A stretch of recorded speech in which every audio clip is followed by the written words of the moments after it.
Hello everyone. आज हम NCERT chapter electoral politics के नेक्स्ट टॉपिक करेंगे, जिसमें हम पढ़ेंगे what makes an election democratic, कि चुनाव को लोकतांत्रिक बनाने का बेसिक क्या है, यानी कि इलेक्शन को डेमोक्रेटिक कौन बनाता है। तो देखो, चाहे डेमोक्रेटिक कंट्री हो चाहे नॉन डेमोक्रेटिक कंट्री हो, डेमोक्रेटिक कंट्री में तो इलेक्शंस होते ही हैं, लेकिन नॉन डेमोक्रेटिक कंट्री में भी इलेक्शंस किसी ना किसी तरीके से होते हैं। जैसे कि हमने मैक्सिको के बारे में पढ़ा, चाइना के बारे में पढ़ा, जिम्बाब्वे के बारे में पढ़ा। तो इन सभी कंट्रीज़ में भी किसी भी तरह से इलेक्शंस होते हैं और वहाँ पर भी गवर्नमेंट फॉर्म की जाती है। तो अब यहाँ जो इलेक्शंस हो रहे हैं, इलेक्शन के लिए कुछ every vote should have equal value, और आपको ये भी पता है कि जो यानी कि जो इलेक्शन होते हैं उसके अंदर एक वोट और उसका एक वोट का क्या होता है, एक वैल्यू होती है। तो यहाँ पे कुछ शर्तें होती हैं, उन शर्तों को हम पढ़ेंगे। तो फर्स्ट क्या है कंडीशन, फर्स्ट कंडीशन क्या है, first everyone should be able to choose, this means that everyone should have one vote and every vote should have equal value. तो पहला है कि हर किसी को चुनाव करने की, यानी कि यहाँ पे ये कह सकते हो कि चुनने का अधिकार होना चाहिए, और यानी कि जो वो चुन रहा है ना, तो उसका मतलब है कि उसकी जो वोट है उसका वन वोट वन वैल्यू होना चाहिए, यानी कि हर किसी को चुनाव में अपना पार्टिसिपेट करने का अधिकार है।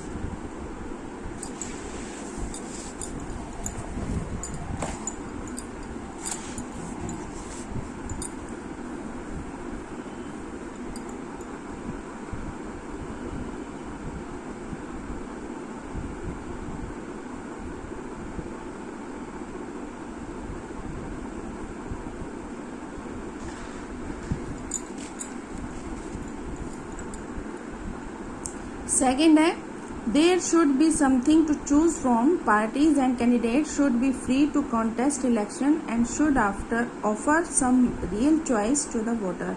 अब कहता है सेकेंड कि चुनाव में ऑप्शन होने चाहिए।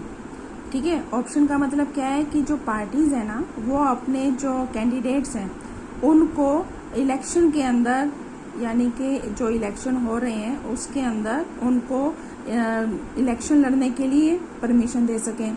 और यहाँ पर एक तो देखो पार्टी के पास भी ऑप्शन हो जाएगा, दूसरा हमारे पास भी ऑप्शन हो जाएगा कि हम भी अपनी चॉइस से क्या कर सकते हैं, जो कैंडिडेट है उनमें से बेटर कैंडिडेट को हम क्या कर सकते हैं, चूज कर सकते हैं।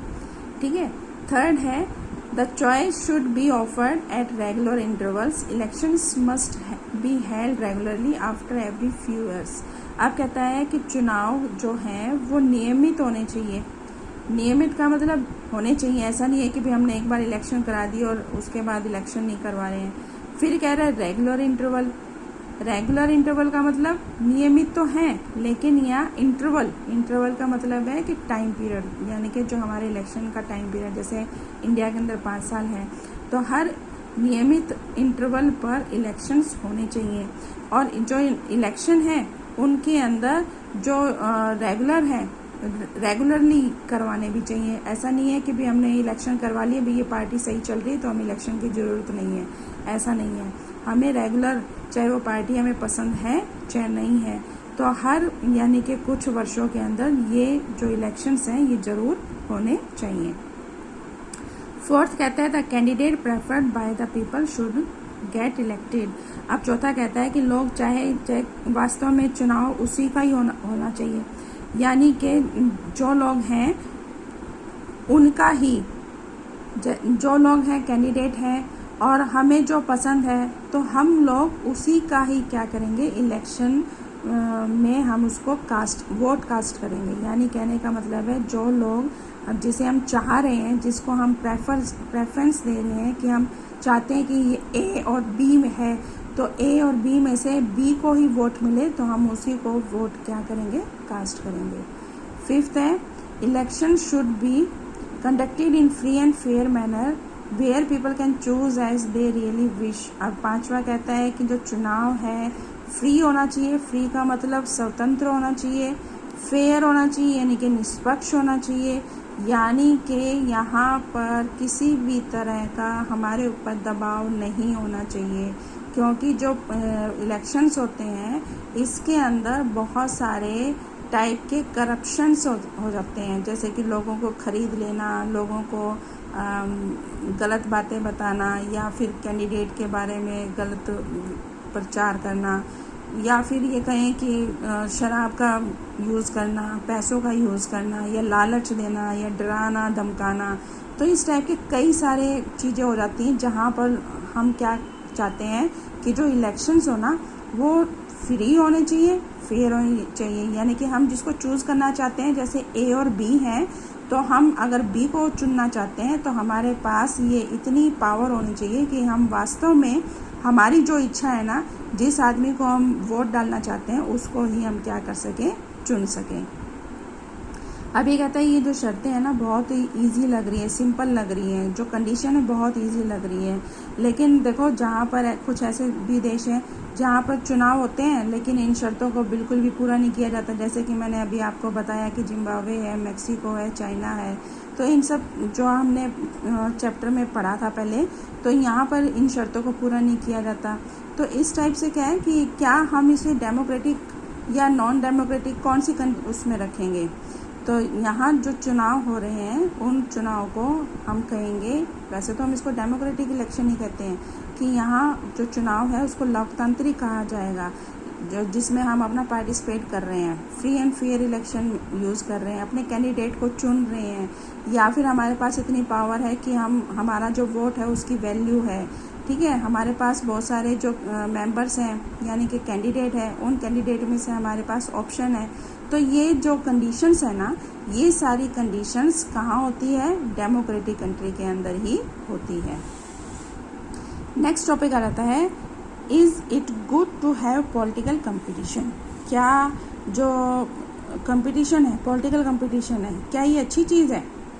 देखो सीधी सी बात है, जो अगर कंपटीशन, कई जगह तो हम कहते हैं कंपटीशन अच्छा होता है, ठीक है, और कई जगह हम कहते हैं कंपटीशन अच्छा नहीं होता। कहते हैं ना कि भाई अगर हार गए हो तो कोई बात नहीं, लेकिन आपने रेस तो दौड़ी ना, है ना। तो इस टाइप से क्या है कि भी हम कंपटीशन कई जगह कहते हैं कि अच्छा है, कई जगह कहते हैं कंपटीशन अच्छा नहीं है।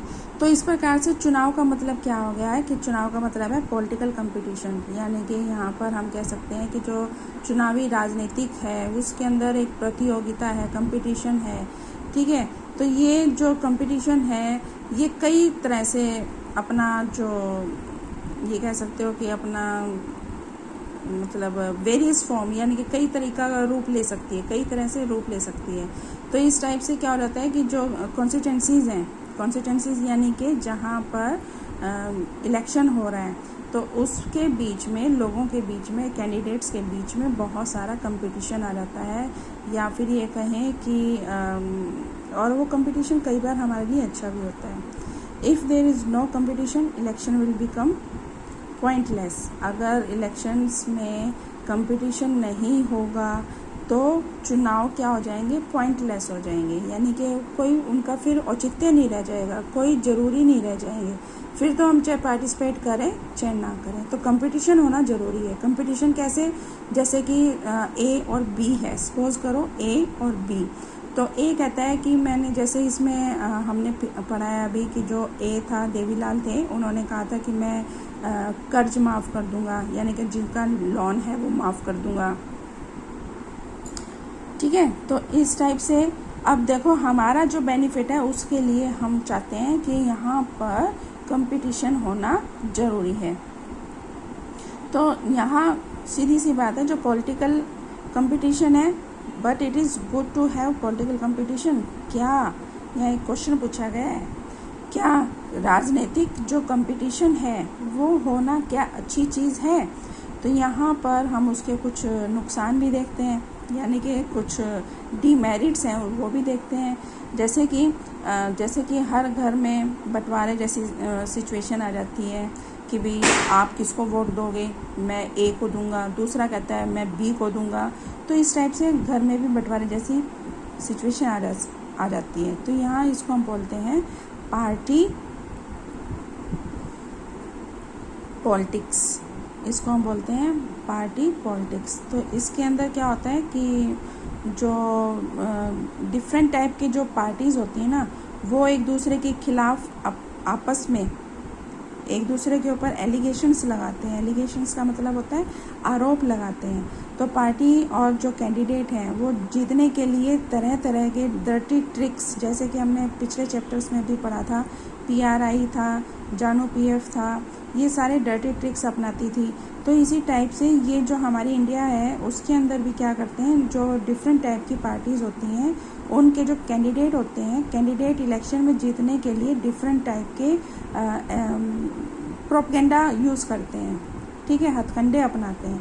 तो कुछ लोग क्या करते हैं कि कई टाइप से ये कह सकते हो कि प्रेशराइज कर देते हैं जीतने के लिए, ठीक है, यानी कि बहुत कम लोग होते हैं जो कि ये इस कंडीशन पे काम करते हो कि हम देश की सेवा करेंगे या फिर हम देश को आगे लेके जाएंगे। तो यहाँ पे क्या है कि यहाँ जो प्रॉब्लम है ना वो यही आ जाती है कि यहाँ जो एरेना बन रहा है, यानी कि जो सीन बन रहा है ना, वो ये बन जाता है कि लोग बाग चुनाव में उतर तो जाते हैं, लेकिन यहाँ चुनाव में मुकाबले करने के लिए उतरते हैं। यहाँ उनको एक यानी कि जो लड़ाई है ना वो लास्ट में अनहैप्पी कंडीशन पे पहुँच जाती है, यानी कि लड़ाई लास्ट में ऐसे हो जाती है कि बेढंगी लड़ाई हो जाती है और उसके अंदर हमें इलेक्शन में पार्टिसिपेट करने का मन नहीं करता। तो हमारे जो कॉन्स्टिट्यूशन मेकर थे वो इस चीज़ को, समस्या को समझते थे और उन्होंने यहाँ पर उसके लिए एक यानी कि yet they opted for free competition in election as the way to select our future leaders. तो उनको भी अपने भविष्य के नेताओं के बारे में, चुनाव कैसे करेंगे, तो इस चीज़ के लिए उन्होंने पहले से ही सारी चीज़ें सोच रखी थी। और उन्होंने ऐसा इसलिए किया था क्योंकि उनको पता था कि लॉन्ग टर्म में, यानी जो आगे आने वाला जो टाइम होगा उसके अंदर कौन सी जो सिचुएशन है, कौन सा जो आइडिया है वो काम करेगा। और इसी आइडिया को लेकर वो देखो पॉलिटिक्स में तो आ जाते हैं, लेकिन हमें पता है कि कौन से लीडर क्या करना चाहते हैं, कौन से लीडर हमारे लिए बेनिफिशियल सोच रहे हैं, यानी कि हमारे बारे में सोच रहे हैं, कौन सा नेता हमें आगे बढ़ाने की बात सोच रहे हैं और अपना कैरियर, और कौन सा नेता है जो अपने कैरियर को बनाने के लिए यहाँ पर मतलब इस कंपटीशन में आया है, ठीक है। तो इस टाइप से बहुत सारी चीज़ें हैं जो कि हमें यहाँ कंपटीशन में, इलेक्शन कंपटीशन में देखने को मिलती है। नेक्स्ट आ जाता है how do we deal with the real life situation. अब हम वास्तविकता में इस सिचुएशन से कैसे डील करेंगे। तो एक तरीका तो ये है कि भी जो नेता है, लोग हैं, उनका जो नॉलेज है, जो करेक्टर है, उसको हम क्या करें, चेंज करें। यानी कि उसके अंदर अगर नॉलेज कम है तो उसको बढ़ाएं, करेक्टर उसका ख़राब है तो उसको ठीक करें, सुधार लाने की कोशिश करें।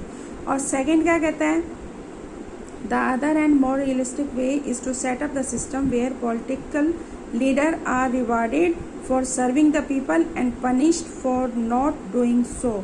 अब हम दूसरा कहते हैं कि एक तरीका ये भी है कि हम जो लोगों की, यानी कि जिन लोगों की लीडर्स जो लोगों की सेवा कर रहा है उसको हम क्या करें,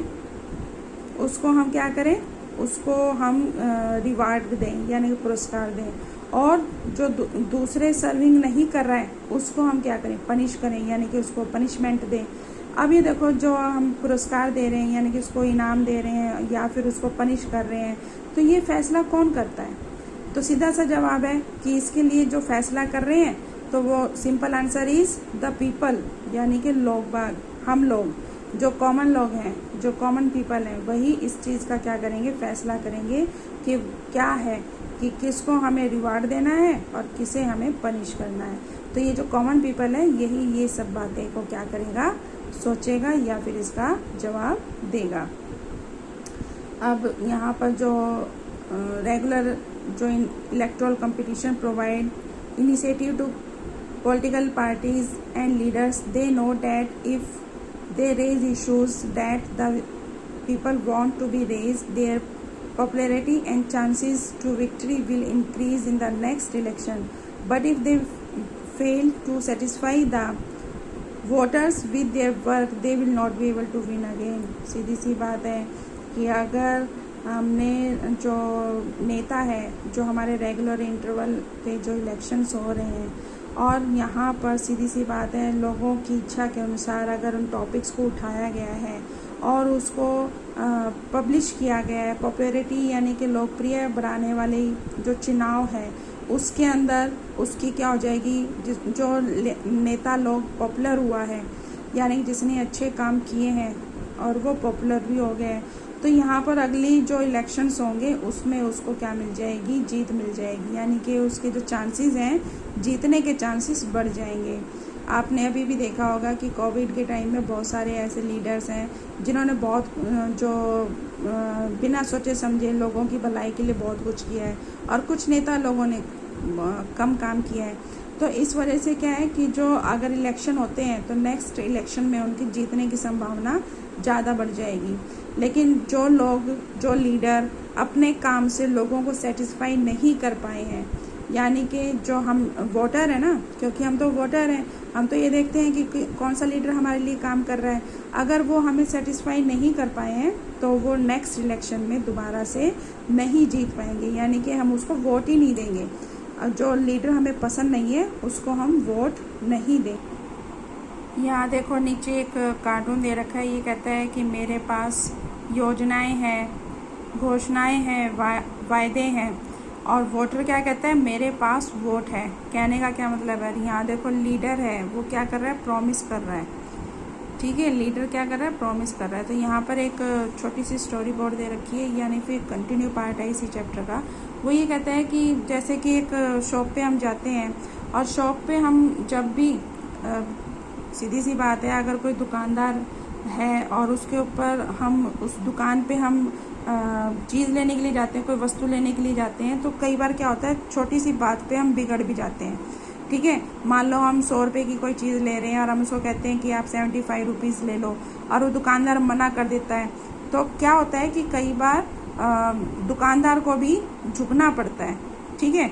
अब उसको लगता है कि भी ये तो रेगुलर कस्टमर है, अगर ये नाराज़ हो गया, ये बिगड़ गया, तो ये दूसरी शॉप पे चला जाएगा, है ना। तो इसी टाइप से क्या है कि उस शॉपकीपर को क्या करना पड़ेगा, हमारी इंटरेस्ट के लिए अपने प्रॉफिट को छोड़ना पड़ेगा, यानी कि वो देखेगा कि भी रेगुलर कस्टमर है और हमारी दुकान पे रेगुलर आता है, तो वो कई बार जो बेनिफिट जो होता है उसको कई बार छोड़ना भी पड़ता है। सेम ऐसे ही जो लीडर्स हैं, अब लीडर्स के लिए भी यही बात आ जाती है कि अगर लीडर को देखना है कि भी नेक्स्ट जो इलेक्शन होंगे उसके अंदर मुझे वापस पॉलिटिक्स में आना है, तो इसके लिए उन नेता को चाहे उनका मन ना करे लेकिन फिर भी उनको सर्व द पीपल, लेकिन फिर भी उनको क्या करना पड़ता है, लोगों को सर्व करना पड़ता है, यानी कि सेवा करनी पड़ती है।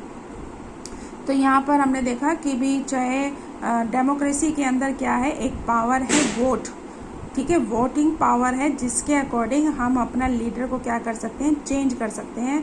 और यही एक रीज़न कह सकते हो कि भी जो नेता लोग हैं, जो लीडर हैं, वो वोटर से डरते हैं, या फिर ये कह सकते हो कि वोटर के लिए काम करने के लिए मजबूर होते हैं, क्योंकि उनको लगता है कि नेक्स्ट इलेक्शन में वो हमें वोट नहीं देंगे। तो एक वोटिंग पावर है, वो वोटिंग पावर हमारे पास सुप्रीम पावर कह सकते हो कि वोटर्स के पास एक वोटिंग पावर है, जो कि वो अपनी इस पावर को यूज़ कर सकता है और अपने लीडर्स को अगर उसको पसंद नहीं है तो वो चेंज कर सकता है।